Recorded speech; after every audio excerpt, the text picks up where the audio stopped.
안녕하세요. 종로플러스 고1 학생 여러분. 오늘은 슬픔이 기쁨에게라는 시를 갖다가 같이 공부한 시간 갖도록 하겠습니다. 시 내용은 그리 어렵지는 않습니다. 그래서 쭉 저랑 같이 공부하면서 기본 포인트 좀 잡도록 하도록 해요. 일단 표현상의 특징을 확인하는 문제, 역설법과 대화체, 의인법 등에 관한 문제가 출제가 된다. 그래서 역설법이라는 건 우리가 많이 배웠겠지. 좀 이따 다시 한번 따로 정리를 하겠지만 모순된 표현을 통해서 시인이 무엇인가 진리를 말하고자 하는 법을 갖다가 우리가 역설법이라고 얘기를 하고요. 대화체라는 건 여기서 슬픔이 기쁨에게 마치 사람처럼 내가 너에게 이러한 것을 주겠다라는 그러한 형식으로 시가 전개되고 있습니다. 그 다음에 의인법, 사람이 아닌 걸 사람처럼 표현하는 것. 여기서는 슬픔과 기쁨을 마치 사람처럼 표현하고 있습니다. 그 다음 시어 19 의미를 확인하는 문제, 한방눈과 봄눈과 관련된 문제요. 이 본문을 통해서 살펴보는 게 좋을 것 같아. 우리가 보통 한방눈은 되게 좋은 의미를 갖고 있잖아요. 눈이 내리면 사랑하는 연인과 되게 행복함을 느낄 수 있는 존재인데 여기서는 조금 그거와는 다른 의미로 사용을 되고 있고요. 역설법을 활용한 수능형 문제, 고등과정에서 역설법에 대한 예는 오늘 다 정리를 할 테니까 오늘 특히 이 세 가지 중에 역설법만큼은 꼭 챙기시고 마무리를 지셔야 됩니다. 왜 그러냐면 역설법은 계속해서 역설법에 관련된 문제는 출제가 되기 때문에 오늘 역설법에 관련된 표현들만 정리해 두셔도 시험을 앞으로 모의고사나 내신 치르는데 많은 도움이 될 것 같아요. 자, 지문 분석을 들어가도록 하겠습니다. 여러분들이 가진 빈 공간을 이 동영상을 보면서 채워주셨으면 좋을 것 같아요. 일단 이 시를 들어가기 전에 이 시를 쓴 사람이 누구냐? 정호승이라는 시인이에요. 보통 우리가 표현론적 관점에서 볼 때 작가와 작품의 관계를 볼 때 이 정호승이라는 시인이 나오면 무조건 정호승은 기독교적 세계관을 가졌구나. 그럼 우리가 기독교, 여기 교회를 다니지 않는다 할지라도 기독교에서 중요시 여기는 것들이 있죠. 믿음, 소망, 사랑, 그 중에 제일은 뭐다? 사랑이다. 이렇게 얘기하는 것처럼 기독교적인 세계관에서 가장 중요한 건 뭐니 해도 타인에 대한 사랑. 이 사랑을 갖다가 다른 말로 우리가 배려라고도 할 수가 있겠고요. 희생, 헌신, 요 정도가 정우승이 쓴 시는 기본적으로 이러한 기독교적 세계관을 갖고 있으면서 타인에 대한 사랑, 배려, 희생, 헌신을 강조하는 시가 많겠구나. 이 정도 기본적으로 배경 지식을 갖고 시를 바라본다고 한다면 시를 이해하는데 더 큰 도움이 될 것 같아요.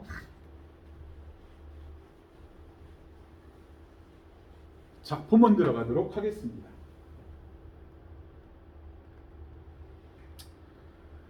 나는 이제 너에게 슬픔을 주겠다.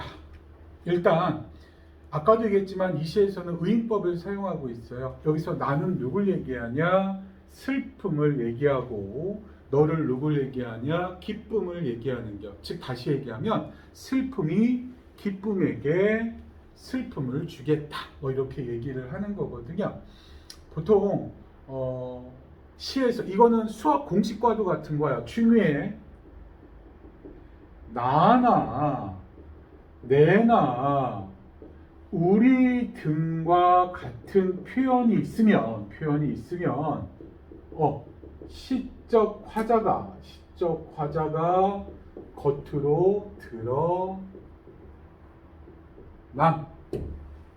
이 시뿐만이 아니라 모든 시 마찬가지입니다. 시에서 나나 내나 우리라는 표현이 나오면 일단 이 시에서 시적 화자, 시에서 말하는 이가 어떻게 돼 있다? 겉으로 드러나 있다라고 봐주시면 될 것 같아요. 될 것 같아요.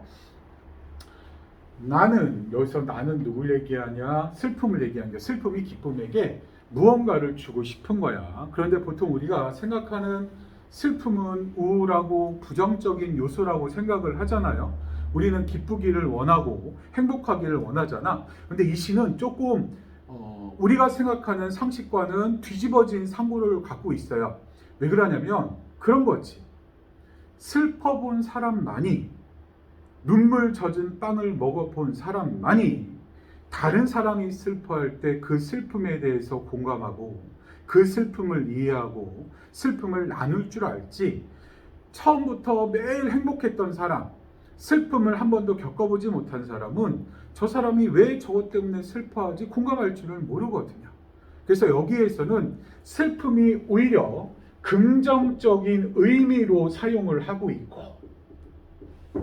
기쁨은 부정적 의미로 사용을 하고 있음을 먼저 베이스로 깔고 이 시를 들어가야 될 것 같아요. 다시 한번, 우리가 생각하기에는 기쁨이 긍정적인 의미고 슬픔이 부정적인 의미지만 이 시만큼은 슬픔이 오히려 시적 화자로서 여기서 시인이 바라보는 슬픔이 진정한 긍정적인 의미다. 사람은 한 번쯤 아파해봐야지, 슬퍼해봐야지 다른 사람의 슬픔을 이해할 수 있다. 그러니까 너 한 번도 슬퍼하지 않아봤던 기쁨에게 내가 너에게 슬픔을 주겠다, 슬픔을 알려주겠다라고 시작을 하고 있는 겁니다. 다시 한번, 나는 이제 너에게 슬픔을 주겠다.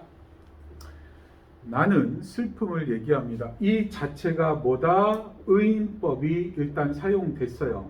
왜? 슬픔을 나나, 기쁨을 너라고 표현했기 때문에 사람처럼 표현한 거죠. 그래서 의인법이 사용을 했고, 나가 시적 화자라면 너는 청자, 이 시에서 아까 대화체라는 형식을 이용한다고 그랬잖아요. 그죠? 그래서 너는 청자, 듣는 입장이 되는 거죠. 나는 이제 너에게 슬픔을 주겠다. 계속해서 뭐하겠다, 뒤에 뭐하겠다 이렇게 반복되고 있잖아요. 여기 주겠다 이런 것들이 있잖아요. 이 겠다 반복함으로써 뭘 형성한다? 이등감을 형성하고, 또 중요한 거, 화자의 의지를 강조하겠다. 나는 이번에 공부 열심히 하겠다. 이거는 의지잖아요. 그죠? 그래서 여기서는 겠다를 반복함으로써 운율도 형성하고 화자의 의지도 강조하고 있음을 알고 있으면 될 것 같아요. 나는 이제 너에게 슬픔을 주겠다. 타인에 대한 공감 능력을 얘기하는겨. 사랑보다 소중한 슬픔을 주겠다. 별표 꽝꽝꽝 쳐야죠. 사랑보다 뭐가 소중하대? 슬픔이 소중하다라고 돼 있죠. 말의 앞뒤가 안 맞죠? 만약에 슬픔보다 소중한 사랑을 주겠다 이러면 우리가 그건 맞아, 말의 앞뒤가 맞는 거야. 왜? 슬픔보다 사랑은 소중한 게 우리의 일반적인 통념, 상식이기 때문에. 그런데 이건 모순이야. 오히려 사랑보다 소중한 슬픔을 주겠다. 그래서 슬픔에 대한 일반적인 통념을 뒤집은 역설적 표현이다. 역설적 표현은 다시 한번 이따가 정리를 할 거예요. 그래서 역설법을 사용했다. 겉으로 보기에는 모순된 말이지만 사실은 그 속에 진리를 담고 있다. 그래서 이거와 똑같은 역설법이 쓰인 표현을 고르는 문제 2번 중간고사에서 반드시 출제될 수밖에 없다. 나는 이제 너에게 슬픔을 주겠다. 사랑보다 소중한 슬픔을 주겠다. 겨울밤 거리에서 귤 몇 개 놓고 살아온 추위와 떨고 있는 할머니에게, 할머니 동그라미 주세요. 귤값을 깎으면서 기뻐하던 너. 나는 슬픔에 너를 위하여 나는 슬픔의 평등한 얼굴을 보여주겠다. 좀 저는 가끔 그런 얘기를 하거든요. 백화점에 가서는 막 몇십만 원, 몇백만 원짜리 옷 혹은 특히 이제 우리 여자들은 명품백을 좋아하니까 뭐 진짜 굉장히 비싼 명품백은 막 달려가면서 서로 사려고 막 난리를 치거든요. 그런데 이 시장에만 가면 그 시장에서 앉아가지고 그 나물이나 뭐 이렇게 조그만 농작물을 와서 파는 할머니들이 있잖아요. 500원, 1000원, 1500원, 2000원 이런 것들을 갖다가 이것 좀 몇백 원 깎아 주세요. 아니면 한 움큼을 더 주세요. 콩나물 좀 더 주세요. 이렇게 하는 그 분들을 좀 이해하기가 조금 그렇거든요. 아니 자기네들은 몇십만 원, 몇백만 원짜리 옷이나 핸드백은 아무렇지도 않게 사면서 그 몇백 원짜리 그 나물값 깎으려고 귤값 깎으려고 하는 분들 보면 좀 이해가 안 가죠. 여기서는 할머니는 소외된 이웃을 갖다 상징하고 여기서 귤값 깎는 너, 귤값을 깎으면서 기뻐하던 너, 소외된 이웃을 외면하고 자신의 이익만 추구하는 거다. 이기적인 너다. 여기서 너는 아까부터 누구라고? 기쁨이라고 정의를 내리고 있죠. 귤값을 깎으면서 기뻐하던 너를 위하여 나는 슬픔의 평등을 보여주겠다. 슬픔의 평등한 얼굴을 보여주겠다. 소외된 약자를 멸시하지 않고 평등한 존재로 바라볼 수 있는 얼굴을 보여주겠다. 전체적으로 쓰인 표현법은 의인법, 의인법을 쓰고 있다. 시는 그렇게 어렵진 않아요. 내가 어둠 속에서 너를 부를 때 슬픔이 이제 얘기를 하는 거죠. 계속 기쁨이란 너한테 얘기를 하는 겨. 어렵고 고통스러운 삶에서 너를 부를 때 단 한 번도 평등하게 웃어주질 않은, 즉 어려운 이웃을 위해서 뭔가 웃어주지도 않고 오히려 외면하는 무린정한 너 있잖아요. 아는 너의 태도요. 가만히에 덮인 동사자, 동사자라고 하면 얼어 죽은 사람을 동사자. 지금도 이제 겨울이 지나서 큰 문제는 없는데 이 홈리스라고 그러죠. 길거리에서 집 없이 자는 사람들은 겨울이 제일 무섭다고 얘기를 해요. 소외된 이유, 동사자와 유사한 의미의 시오로 쓰인 거 아까 위에 뭐가 있었죠? 할머니 있었죠. 할머니. 같은 의미로 쓰인 시어를 갖다가 잘 기억을 하셔야 돼요. 가만히에 덮인 동사자가 다시 얼어 죽을 때, 야, 동사자라는 말이 이미 겨울에 얼어 죽은 사람을 동사자라고 그러는데 이미 죽었어. 그런데 다시 얼어 죽었대. 말의 앞뒤가 안 맞잖아요. 죽었는데 어떻게 다시 죽을 수가 있어? 모순된 표현 나오면 무조건 우리가 뭐다? 역설법. 그래서 이 시는 전체적으로 의인법과 역설법이 아주 촘촘하게 쓰인 시어라고 보시면 돼요. 가만히 한 장조차 덮어주지 않은, 최소한의 관심조차 주지 않았던 무관심한 너의 사랑을 위해, 그러니까 사랑은 사랑인데 무관심하되 인정이 메말른 이기시며 너를 위해 흘릴 줄 모르는 너의 눈물을 위해 타인의 슬픔에 공감할 줄 모른다. 나는 이제 너에게도 기다림을 주겠다. 아까 얘기했잖아요. 하겠다, 주겠다. 계속해서 반복된다고 하고 있죠. 그래서 반복되는 거니까 시는 가장 중요한 게 운율이니까 운율을 형성하고 있고, 또한 화자의 의지를 갖다가 강조하고 있다고 봐주시면 될 것 같아요. 즉, 나도 이제 너에게도 기다림을 주겠다. 그 기다림이란 뭐냐? 소외된 이웃의 아픔을 공감할 수 있는 시간, 진정한 사랑을 알기 위한 고통과 시련의 시간을 갖다가 너에게 주겠다라는 얘기야. 다시 한번 정리하는데, 보통 우리가 상식적으로는 기쁨을 긍정적인 존재, 슬픔을 부정적인 존재라고 알고 있었는데, 이 시에서는 오히려 슬픔을 긍정적이고 바람직하고 남의 슬픔을 공감하며 같이 사랑을 나눌 수 있는 존재로 설정을 하고 있고, 여기서 기쁨은 남의 슬픔을 공감하지 못하면서 자기만의 기쁨만을 위해 사는 이기적인 존재, 부정적인 존재로 일반적인 통념과는 뒤집어진 사고로 이 시를 갖다가 진행하고 있다라는 걸 머릿속에 베이스로 깔고 공부해 주시면 될 것 같아요. 그 다음 넘어가겠습니다. 이 세상에 내리던 한방눈을 멈추겠다. 야, 보통 다른 시에서 한방눈은요, 물론 눈이란 자체는 굉장히 좀 시련과 고통을 나타내는 상징적인 시어긴 하지만 한방눈 하면 왠지 모르게 너희들 그렇잖아요. 왜 한방눈이 내리면 가슴이 따뜻해지고, 꼭 크리스마스에는 화이트 크리스마스, 한방눈이 펑펑 내렸으면 좋겠고, 한방눈이 내리면 굉장히 즐겁잖아요. 행복하잖아요. 그런데 여기서는 그런 의미로 사용된 게 아니야. 겨울을 사랑하는 사람들에게 제일 무서운 게 뭐냐? 추위와 눈, 그런 고통이거든요. 이 세상에 내리던 한방눈을 갖다가 멈추겠다.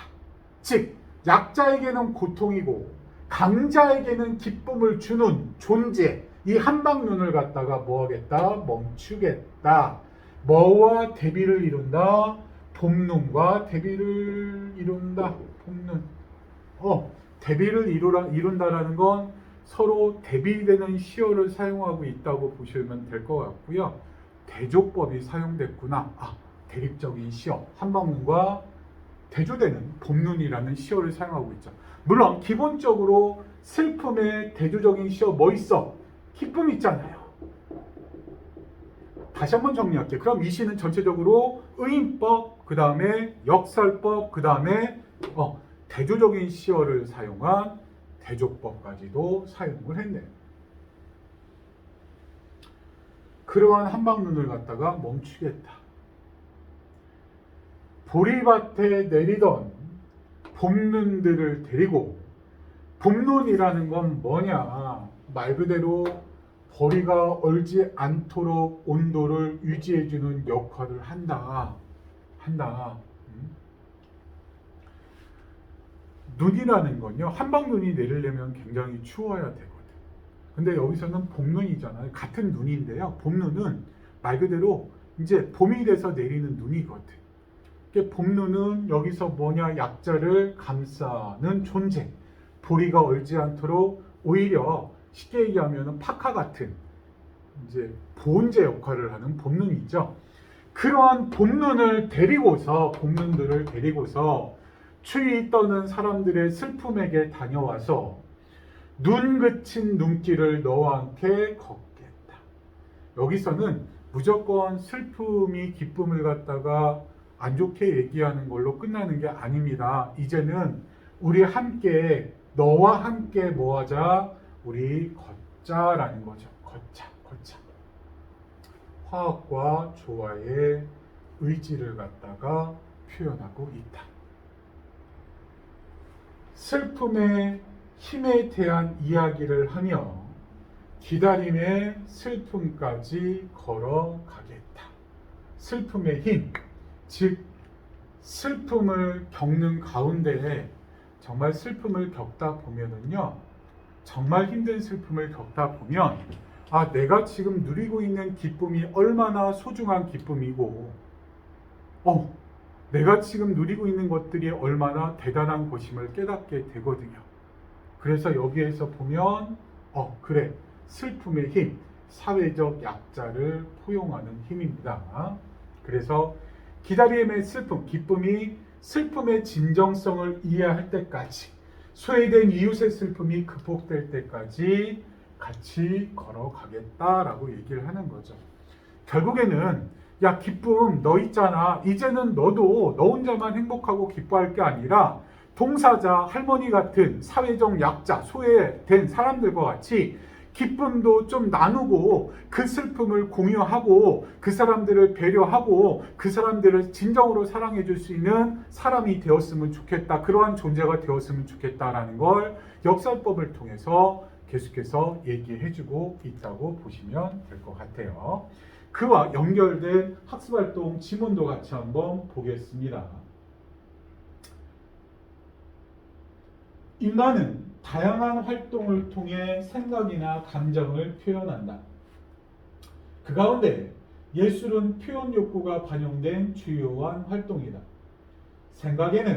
생각과 감정에는 본래 형태가 없는데 이걸 갖다가 추상적이다 라고 얘기를 합니다. 추상적인데 예술가는 여기에 생각과 감정에 미적 질서가 담긴 구체적인 형태를 부여해서 예술을 창조한다. 쉽게 얘기하면 우리는 슬픔이나 기쁨도 여기에 있는, 즉 다시 이야기하면 형태가 없는 추상적인 존재거든요. 그럼에도 불구하고 마치 나와 너, 사람처럼 구체적인 형태를 부여해서 예술을 창조하고 있는 거죠. 이 과정이 형상화이다. 생각과 감정은 소리의 형식으로 형상화하면 음악이 되고, 색채와 형태의 형식으로 형상화하면 미술이 되며, 몸짓의 형식으로 형상화하면 무용이 되듯이 언어의 형식으로 형상화하면 문학이 된다. 문학은 이처럼 언어라는 형식을 벗어날 수 없는 예술이다. 그런데 모든 생각이나 감정을 언어로 형상화하면 문학이 되는 것일까? 그렇지는 않다. 이제 자문자답이라는 거야. 스스로 질문하고 스스로 답을 했다. 문학은 궁극적으로 개인이나 공동체의 아름다움이나 진실과 같은 가치 있는 내용을 담고 있어야 한다. 따라서 문학은 가치 있는 내용을 언어라는 형식으로 형상화하여 표현한 예술이라고 할 수 있다. 다시 말해 문학작품은 언어라는 형식, 가치 있는 주제라는 내용, 형상화된 표현이라는 구성 요소를 갖추고 있다. 그러니까 무조건 생각과 감정을 언어로 표현한다고 해서 그게 문학은 아니라는 얘기야. 우리 쉽게 얘기하는 욕들 있잖아요. 우리가 하는 욕도 분명히 우리의 감정을 표현한 예술이지만 그걸 갖다가 가치 있는 주제라고 얘기는 하지 않잖아요. 그죠? 그래서 세 가지 기본적인 언어라는 형식, 가치 있는 주제, 형상화된 표현이라는 구성 요소가 있어야 된다. 중요합니다. 세 가지. 여기에 보니까 내용 일치 문제, 윗글의 내용과 일치하지 않는 것은 이러한 형태로 문제가 출제되기 때문에 정확하게 알고 계셔야 돼요. 문학을 내용과 형식으로 이루어진 것으로 보는 경우도 많은데 그것은 언어 형식과 형상화된 표현을 포괄하여 형식이라는 것이다. 문학의 각 구성 요소들은 서로 긴밀하게 결합하여 하나의 문학작품 속에 녹아 있는데 이를 유기적 관계라고 한다. 생물처럼 전체를 구성하고 있는 각 부분이 서로 밀접하게 관련을 가지고 있어서 떼어낼 수 없는 존재. 쉽게 얘기하면 유기적 존재라는 건 만약에 내 얼굴에서 눈을 떼어낸다고 생각해봐요. 볼 수 없겠죠. 그죠? 혀를 떼낸다고 생각해봐. 맛을 볼 수 없겠지. 그지? 그 어느 하나라도 뗄래야 뗄 수 없는 관계가 있거든요. 이 맛과 보는 것과 냄새 맡는 것, 듣는 것, 이 모든 것들이 하나의 구성 요소처럼 촘촘히 연결되어 있다. 그걸 갖다 유기적 관계라고 합니다. 즉 다시 얘기하면 문학작품을 구성하는 세 가지 요소, 언어, 가치 있는 주제, 형상화된 표현, 요 세 가지가 어느 하나 빠져서는 된다 안 된다? 안 된다. 이 세 가지가 같이 맞물려 돌아갈 때 우리는 문학작품이라고 얘기를 합니다. 그 다음 역설법에 대한 부분을 갖다가 공부 한번 해볼게요. 역설법은 시험 문제, 아까도 얘기했지만 여기 슬픔이 기쁨에게만 중요한 게 아니야. 앞으로 계속해서 역설법 나옵니다. 그렇지만 내가 계속해서 역설법 나올 때마다 다시 한번 정리는 해드릴 거예요. 사랑보다 소중한 슬픔. 말의 앞뒤가 안 맞는다고. 차라리 슬픔보다 소중한 사랑하면 우리가 이해하겠어. 그런데 저건 말의 앞뒤가 안 맞거든요. 모순된 표현을 통해서 진리를 얘기하고자 하는 거예요.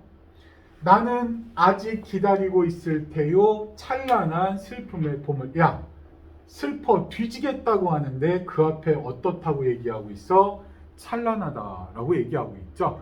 김영랑의 모란이 피기까지라는 시입니다. 김영랑의 모란이 피기까지. 뭐 오늘 시간이 없어가지고 그 속에 어떠한 진리를 담고 있는지는 설명하려면 좀 작품 전체를 봐야 돼서 그냥 모순된 표현을 하고 있구나, 그게 바로 역설법이구나, 그 정도 알아두시면 돼요. 그 다음 두 번째, 이것은 소리 없는 아우성, 저 푸른 해원을 향하여 흔드는 영원한 노스텔지의 손수건.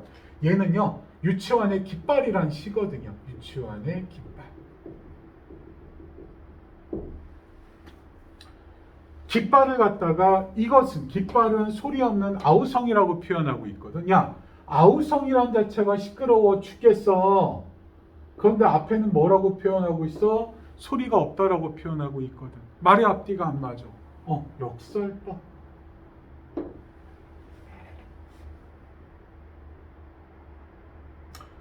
두 볼에 흐르는 빛이 정적으로 고와서 서러움을, 이거 여승이라는 시인 것 같은데, 야, 고와서, 고우면 좋은 거잖아요. 서럽대. 말의 앞뒤가 안 맞아. 역설법입니다. 역설법. 그 다음, 우리들의 사랑을 위하여서는 이별이 있어야 하네. 이거 사랑하면 이별이 있어야 된대. 말의 앞뒤가 안 맞잖아요. 이별하면 사랑할 수 있어, 없어? 그런데 이별을 통해서 사랑, 영혼의 성숙을 갖고 오기 때문에 사랑에는 이별이 필요하다라는 진리를 담고 있긴 있는데, 여하튼 사랑을 위해서는 이별이 있으면 사랑 못하는 거잖아. 말의 앞뒤가 안 맞아. 역설법. 정리해둘 필요 있습니다. 정리해둘 필요 있어요. 이거 아마 견우와 직녀라는 시인 것 같은데 기억이 잘 안 나네요. 여하튼 분분한 낙화, 막 이렇게 이제 조금 있으면 벚꽃 피겠죠. 이제 그 꽃잎이 이렇게 막 흩날리며 떨어지는 걸 분분하다라고 얘기하거든. 분분한 낙화, 결별이 이룩하는 축복. 야, 결별은 이별을 얘기하는겨. 이별이 뭐를 이룩한대? 축복을 이룩한대. 야, 결별하면 슬퍼 뒤지겠지. 야, 이별하는 사람한테 너 축복이네 박수 쳐주면 아마 싸대기 맞을 거야. 그런데 사람은 이별을 통해서 아까도 얘기했지만 영혼의 성숙을 가져오기 때문에 그 하나가 축복이다. 이별을 한 사람만이 진정한 사랑의 의미도 알고 사람의 소중함도 알게 돼 있거든요. 여하튼 말의 앞뒤가 안 맞아. 역설법. 괴로웠던 사나이 행복한 그리스도 예수. 앞에는 괴로웠다고 얘기하고 있고 뒤에는 행복하대. 말의 앞뒤가 안 맞죠. 역시 역설법. 죽음은 이렇듯 미움보다도 사랑보다도 더 너그러운 것이다. 야, 죽음이 미움보다 사랑보다 더 너그럽대. 말의 앞뒤가 안 맞죠. 죽음은 모든 게 끝이야. 거기다가 야, 참 너그러운 것이다 라고 얘기하면 역시 싸대기 맞을 거야. 역설법이죠. 요거 말고도 원장님이 역설법 몇 가지를 더 정리를 해드릴 테니까 거기다 정리를 좀 밑에다 더 해주시죠. 몇 번이니?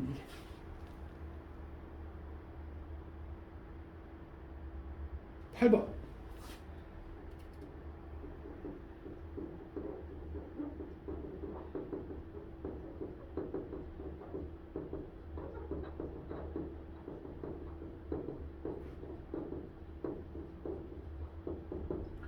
외로운 황홀한 심사위원을, 정지용이 유리창에 나오는 식구거든요.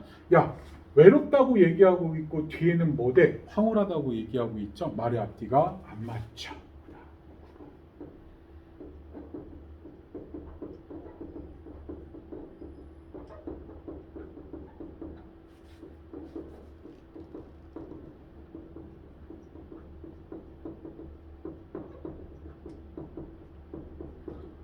님은 갔지만 앞에 님은 떠났대. 그래놓고 뒤에는 님을 보내지 않았다고 얘기하고 있죠. 이것도 말의 앞뒤가 안 맞는 모순된 표현이거든요. 그러니까 님은 실제로 떠났지만 내 마음속에서 님을 보내지 못했다라는 진리를 담고 있는 역설법. 임의 침묵에서 나오는 거. 앞에는 작다라고 얘기하고 있어. 뒤에는 거의 되게 큰 사람이죠. 말의 앞뒤가 안 맞아. 김연아 같은 사람이 굉장히 몸짓은 체구는 작아도 세계적으로 역사적 스포츠의 역사를 남긴 거인이죠. 그래서 역시 이것도 역설법. 지는 것이 이기는 것이다. 앞에는 졌다고 얘기하고 있고 뒤에는 이기는 것이 말의 앞뒤가 안 맞죠. 그래서 역설법은 요 10가지만 정도 알아둬도 10가지 알아줘도 앞으로 너희들이 고등학교 과정에서 내신이나 모의고사 치르는데 거의 다 나왔다고 보시면 돼요. 요거는 정리해 두셔야 돼요. 이번 중간고사 때만 중요한 게 아니라 아까도 말씀드렸지만은 계속해서 역설법에 반복되는 패턴이에요. 물론 역설의 작은 단어를 갖다 집어넣어서 오답의 형태로 시험 문제를 내지만 그까지는 뭐 나중에 단어 나올 때 알아두시도록 하죠. 자, 핵심 정리를 통해서 다시 한번 슬픔이 기쁨에게라는 시를 정리해 볼게요.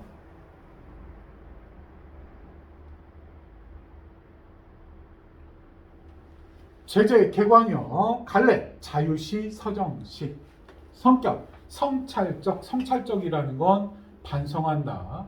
비판적, 기쁨을 갖다가 비판적으로 바라보고 있죠. 이기적인 존재를 비판적으로 바라보고 있지.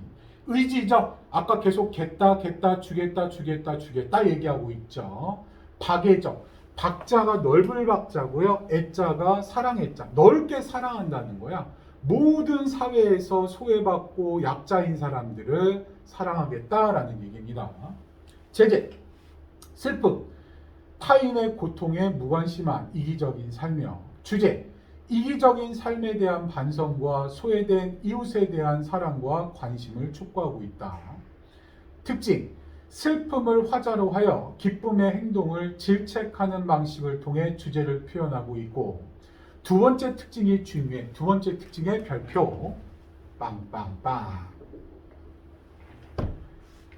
슬픔과 기쁨이 지닌 일반적인 의미에서 벗어나 슬픔에 긍정적인 의미를 부여하여 시상을 전개하고 있다. 시상을 전개하고 있다. 작품의 구성요.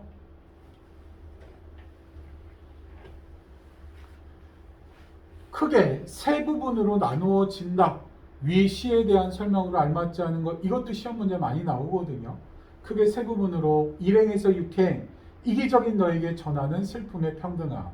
7행에서 14행, 무관심한 너에게 전하는 기다림의 힘. 15에서 19행, 새로운 희망의 길을 여는 슬픔의 힘이요.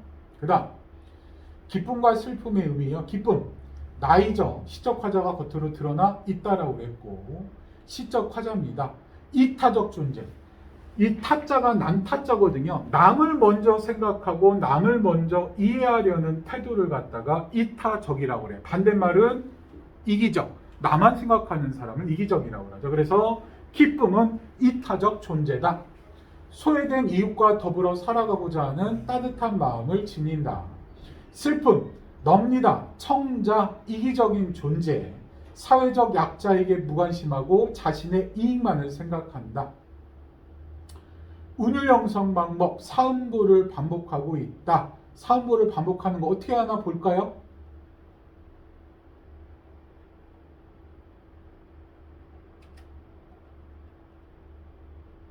그러니까 4번 끊어 읽기가 가능하다라는 건데,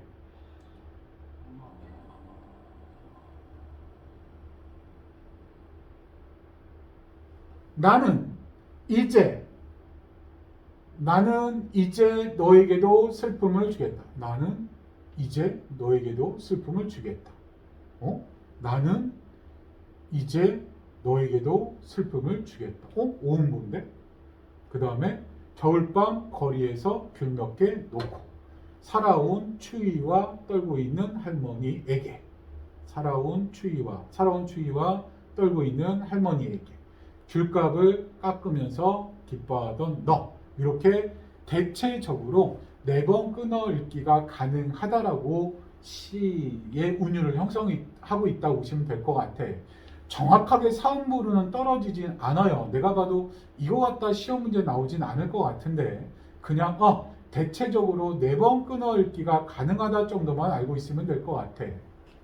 그 다음 뭐뭐겠다 표현을 반복하고 있다. 특정음은 니은을 반복하고 있다. 중요한 건 겠다라는 표현을 반복하고 있다.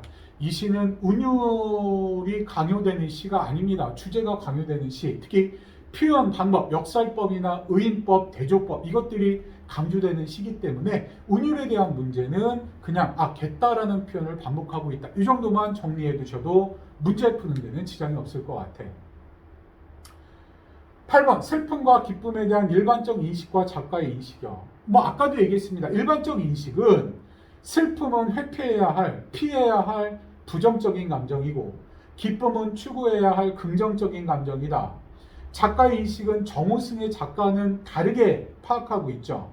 타인의 고통에 무관심한 기쁨은 이기적인 존재이고 소외된 이웃에게 관심을 갖고 그들을 따뜻하게 보듬어 안는 슬픔은 이타적인 존재다. 그러니까 일반적인 인식을 뒤집어서 보고 있다고 보시면 될 것 같아. 작가가 제목을 슬픔이 기쁨에게라고 정한 이유야. 슬픔이 기쁨에게 무엇을 전하고자 하는지에 관한 호기심과 흥미를 불러일으킬 수 있기 때문이다. 슬픔과 기쁨에 관한 일반적인 인식이 역전되다라는 건 뒤집어진다라는 거거든. 뒤집어지는, 역전되는 효과가 있기 때문이다. 기쁨에게 많은 것을 주고자 하는 슬픔의 태도를 드러낼 수 있기 때문이다. 그 다음, 아까 문학의 본질, 우리 학습활동에서 본 거 있었잖아요. 그죠? 결국 문학의 본질은 세 가지가 있어야 된다. 언어, 가치 있는 주제, 표현, 방법. 그래서 문학이란 가치 있는 주제를 구성요소, 주제 하나 있었죠. 언어 형식 있었죠. 표현 방법, 요 세 가지가 형상화된 결과물이다. 문학 작품의 구성 요소들은 서로 독립적으로 존재하는 것이 아니라 유기적으로 결합하여 하나의 문학 작품을 이루게 된다. 이렇게 되어 있네요. 그 다음